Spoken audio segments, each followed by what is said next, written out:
Hey, what's up, everyone? This is Silver Slayer. Thanks for tuning in.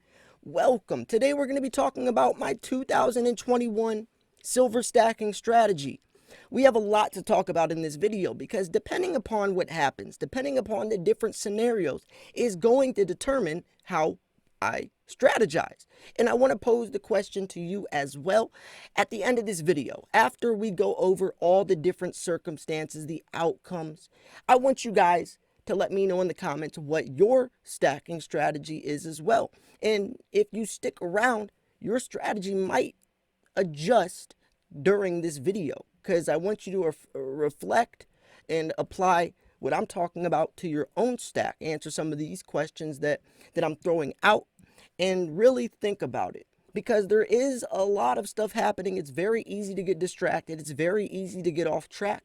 And I want you guys to get back to the basics and have the best possible outcome. So before we jump into this video, I wanted to shout out Mary Poff and Frank Park for becoming members of the Slayer Elite. If you also want to become a member, click the join button next to the subscribe button. You get members only giveaways, a lot of different stuff, $4.99 a month. So we are talking about the strategy next year. We know a lot of different things are going to go down. A lot is going to happen. And if anyone thinks that 2021 is going to be the year of recovery or when we start to get back to normal, that is extremely far from the truth. Things are only going to get worse. So we got to be on our A game. If there's going to be any time during our silver stacking journey that we have to make sure that we're focused, it's going to be the beginning of next year, because that's when everything is going to start to happen. And I'm not exaggerating about this. A lot is about to happen. Now, looking at it from a silver stacking perspective, I'm definitely going to be buying a lot of bullion for as cheap as possible, because I don't know heading into next year if we're ever going to see $20 silver again. So I want to take advantage of that. See, when you're buying high premium coins, when spot price rises, the coins aren't affected as much as bullion is. And what I mean by is, for example, let's say you have some generic rounds, some American Eagles, stuff that should be sold around spot price, right? And spot price rises $5. Then that coin will rise $5. But if you have a coin like a Panda, maybe like a Morgan, something along those lines, higher premium, semi-numismatic coins, whether or not spot price rises, those coins don't adjust directly to spot price like bullion does. So since we know that bullion's low, I'm going to try to get as much bullion, as much silver sold for its metal content as possible. Because once spot price rises, then I can buy those coins later on anyways. I mean, obviously the coins do go up with spot price, but not to the same percentage and not as heavily affected by spot price as your American Eagles. So right now, I pose the question to you. Do you have a nice foundation? Do you have a lot of bullion? I always try to tell, especially beginner stackers, buy as much bullion for as cheap as possible, right? Try to get a nice foundation. It's like building a house. If you don't have a strong foundation, that house is not very sturdy. You need to make sure, especially as a beginner, you do not want to start buying all these really expensive coins if you don't already have a nice foundation of silver. Buy as much silver as cheap as possible. Get your total number of ounces up, 100 plus ounces. I mean, depending upon each person, a lot of people say like you need an exact number. They'll say like 100 ounces, 500 ounces, 1,000 ounces. That's usually the three of them. But the thing is that you can't tell someone that you don't know, like I could say 100 ounces is the minimum. But what if you have a time frame of selling in like 10, 15, 20 years? Then that's definitely not the minimum. It would probably be more like 500, 1,000 ounces, because that's 10 years, 15 years. That's a lot of time. And even if you have a minimal amount of income coming in, you can still reach 100 ounces easily before a decade from now. But If you're someone who's planning on selling in 5 years, then 1,000 ounce goal is probably not realistic, especially if you do have a smaller income. So you can't just throw out a number and tell it universally. Like, I couldn't say to my whole audience 100 ounces is what you need at least, because I don't know your situation. So that's why you need to apply this to your own self. When are you planning on stacking, or when are you planning on selling? Right? Is it 5 years? Is it 10, 15, 20, 25? Right? I mean, I'm 28 years old right now. So I'm not planning on selling for another 20 years, right? I mean, in 20 years, I'll be 48. So I'm not looking to sell anytime soon. So my goal, my total number of ounces is going to be extremely high compared to someone who's only planning on, stacking for another 5 years. So you got to be realistic.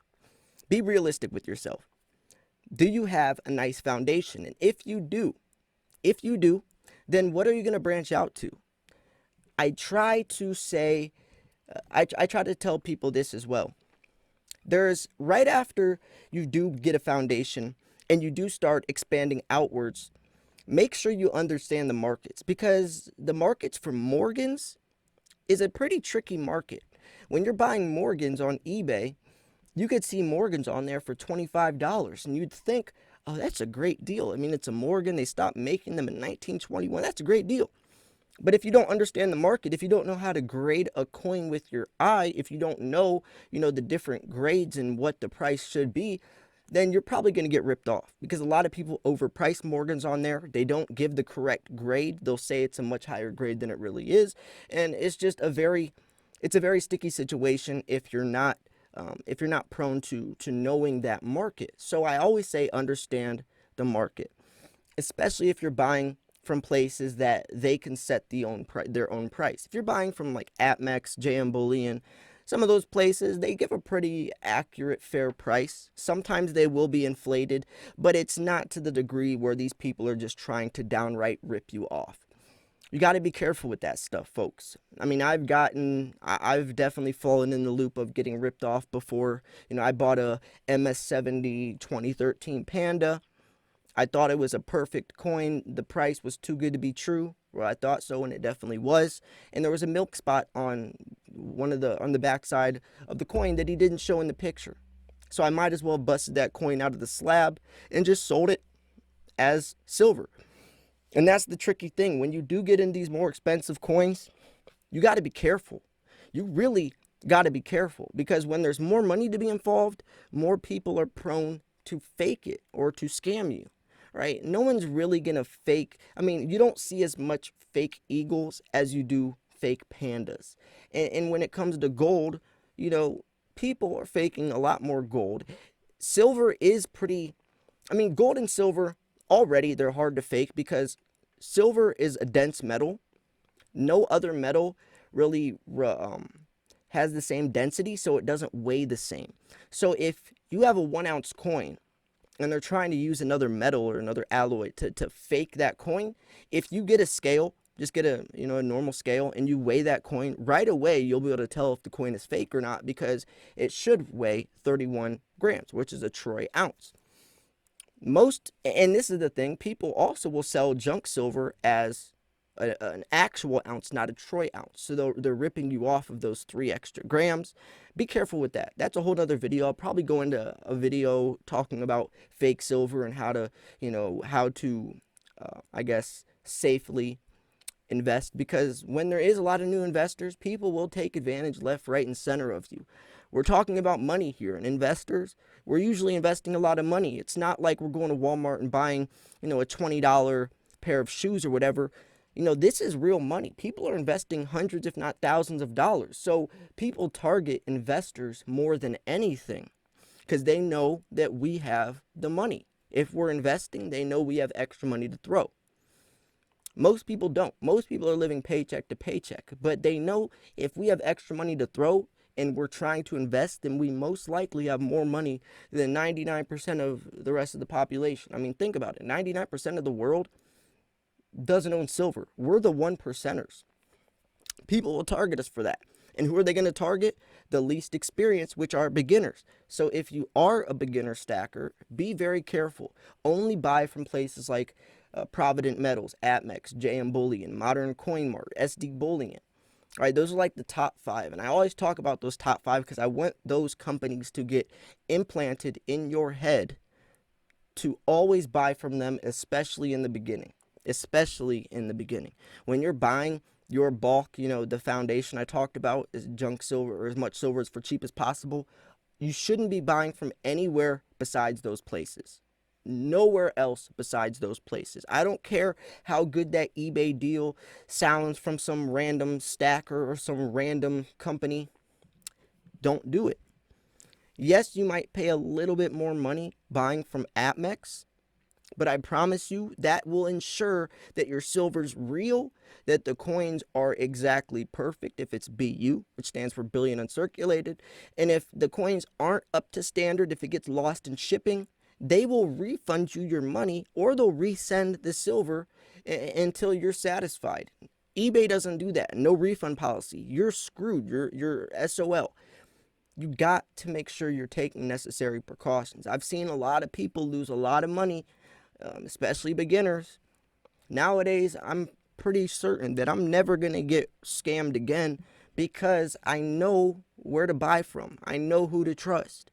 Trading's a whole nother ballgame. A couple years ago, there was a terrible situation in the silver stacking community from a guy named Frank P. Numismatics that scammed the crap out of everyone, used his I guess his mental his mental health as an excuse, and scam people out of a lot of money.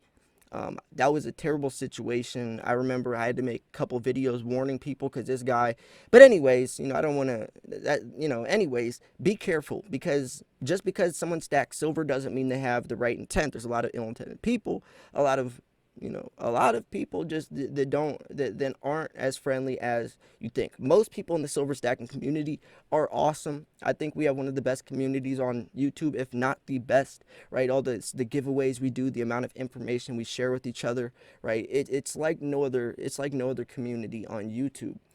But that doesn't mean 100% of the people have the right motive. So be careful, protect yourself, especially as a beginner. Beginners are most vulnerable, and I hate to see someone get scammed or get ripped off, because then as a beginner, that might change your whole perspective of silver stacking. That might push you away from silver stacking entirely, and this could be changing your life. So imagine if someone rips you off, you stop stacking, and that was the one thing that could have saved you from financial freedom, right? You know what I'm saying? So anyways, I just wanted to make this quick video because there is a lot to know. I do want to know your strategy, though. Mine is definitely going to be sticking to Bullion, and then as the price rises, I might start buying some different types of coins. I have a lot of pandas, coins like that, so I might diversify into other coins that I've never invested into before. Maybe some MS70s. I only buy MS70s. If I'm buying a slab coin, it's only perfect condition. No 69s, no 68s. It's always 70. Unless it's like a very old coin. But besides that, if it's a newer coin, I'm never going to buy an MS69 Panda. I don't care what year it is, unless it's like, 2005 or something along those lines. Probably not even then. I'll still probably buy an MS70 2005, to be honest. So anyways, I'm going to wrap this video up here. I do want to know what your strategy is. What, looking forwards into the next year, where do you think you can adjust your stack? Where do you think you can balance it out at? What are you lacking? What part of your stack are you lacking? Is it Bullion? Is it time for you to start branching out? Where do you lie within your journey, and do you want to adjust, and what does that look like? I'd love to know. Anyways, I'm going to wrap this video up here. Thanks for tuning in. This was Silver Slayer. I'll see you guys soon. Peace.